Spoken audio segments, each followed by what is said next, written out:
Americans demand accountability, but no one is yet to be fired for this historic failure. Today's witness, Secret Service Director Kimberly Cheatle, is here under subpoena to answer questions about how the agency failed President Trump and the victims who attended the rally in Butler, Pennsylvania. It is my firm belief, Director Cheatle, that you should resign. Director Cheatle, because Donald Trump is alive, and thank God he is, you look incompetent. If Donald Trump had been killed, you would have looked culpable. There is no aspect of this that indicates that there has been any protection to Donald Trump. The threat was identified before he took the stage, and the shooter was only killed after Donald Trump himself was killed. Not only should you resign, if you refuse to do so, President Biden needs to fire you, because his life, Donald Trump's life, and all the other people which you protect are at risk because you have no concept of the aspect that the security footprint needs to be correlated to the threat. I yield back. What level of, if President Biden, God forbid, had been shot and killed, would you think that was worthy of resignation?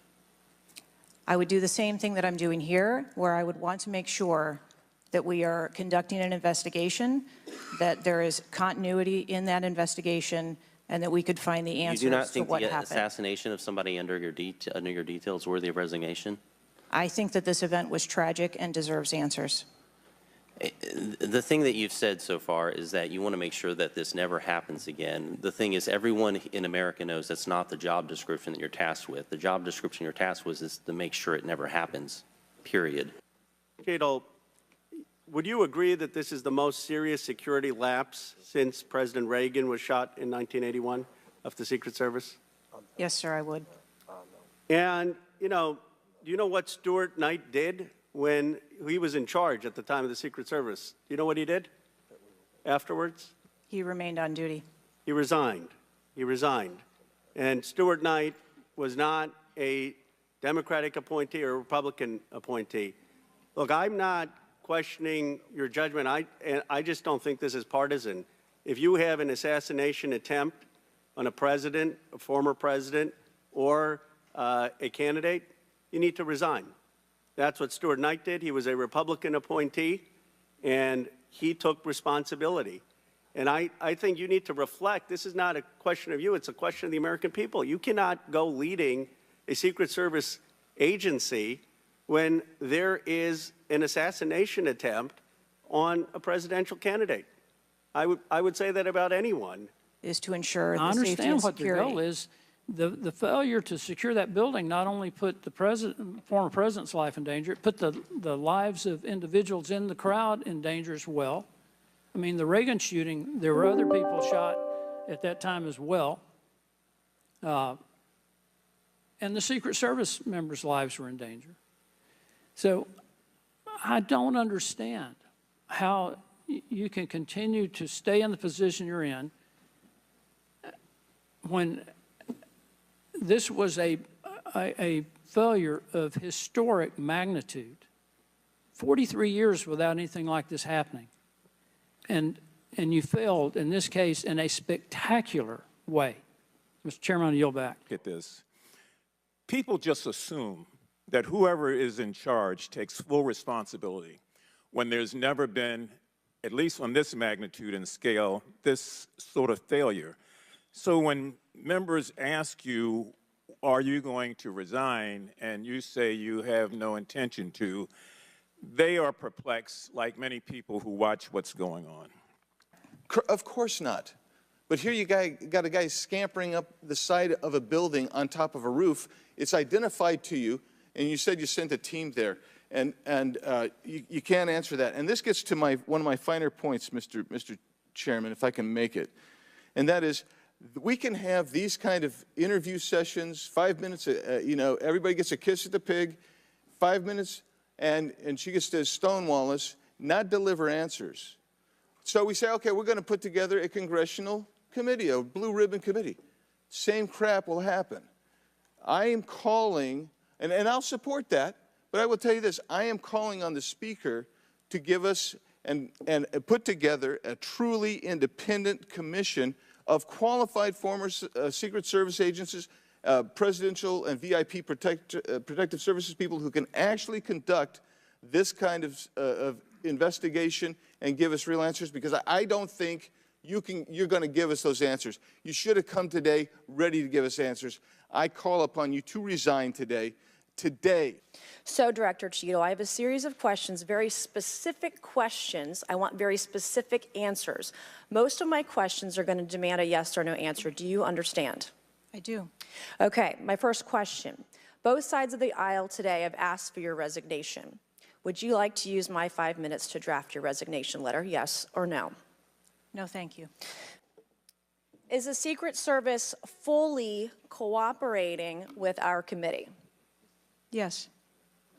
Okay, you say you're fully cooperating with this committee. On July 15th, this committee sent you a list of demands of information that we wanted. Has the Secret Service provided this committee a complete list of all law enforcement personnel that were there that day? Have you done that? Have you provided a list to the Oversight Committee? Yes or no? I will have to get back to you on that. That is a no.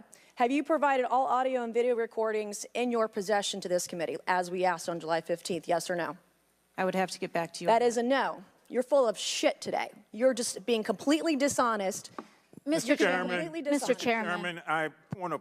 You know what else is dangerous? I believe your horrifying ineptitude and your lack of skilled leadership is a disgrace. Your obfuscating today is shameful, and you should be fired immediately and go back to Garden Doritos. Mr. Chairman, I yield back.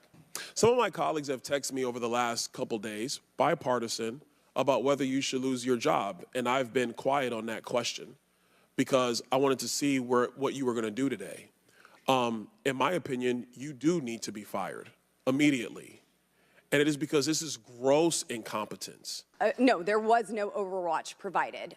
This is very evident. President Trump was shot. A man died. There was no oversight provided. I find this rather maddening, especially now knowing that you do have answers from the FBI, who you have been passing the buck to this entire hearing, not answering a congressional hearing, members of Congress, while you are under oath and under a subpoena. I find it maddening that the director, that our country has come centimeters away from oblivion under your watch. You have answers. You are refusing to give those to us, directing us to the FBI, and this entire thing is a waste of time. You are responsible for the loss of a life and the shooting that took place on President Trump. You do need to resign. This is bipartisan. You need to be fired. You do not need to hold this position. You are not the best for this job. I am over my time, but I cannot tolerate your watch any longer, and I'm going to continue to call daily for you to be removed from your position, ma'am. But here's the frustration that people have.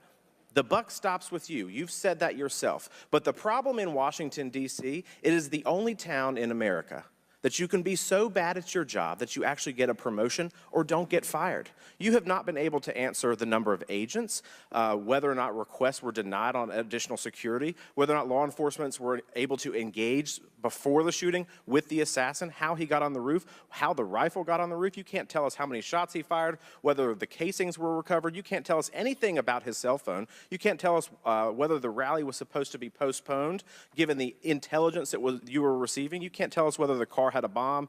You can't even tell us his motive. And the American people are incredibly distrustful because it has taken 9 days to even get a scintilla of evidence out of you. Maybe if I was CNN or ABC or NBC, I would have gotten much more thorough and accurate information, but we have not received that in a subpoenaed hearing in front of this Congress. That is why the American people are frustrated, and I echo the bipartisan calls on this committee and all across this country that you should resign, or maybe when the president wakes up from his nap, he can fire you. Thank you, Mr. Chairman. I will say this, it is very frustrating, and I've talked to my colleagues and we've said it to your face, that you have been up here basically stonewalling our ability to get the answers to the American people.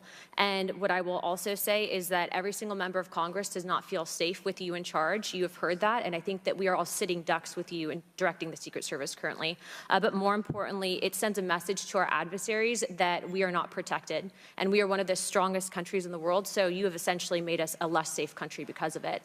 As a result of that, I'm asking you to formally step down. I share my same opinions as my Democrat colleagues, And I also think that your efforts to bring forward a full investigation and report in 60 days is unacceptable.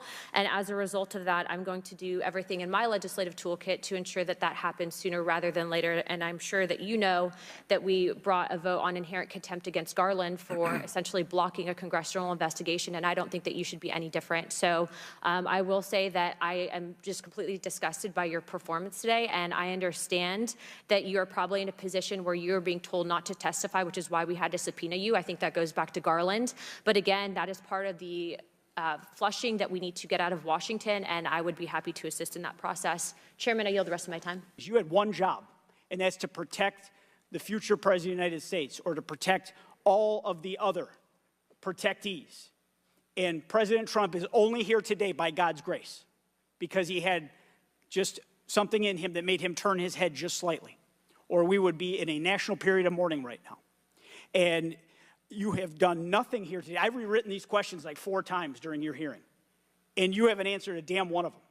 You haven't given any information. You have hidden behind this FBI investigation, and I think you should be ashamed of yourself, because you have brought more shame to your agency than I think that the assassination attempt has at this point.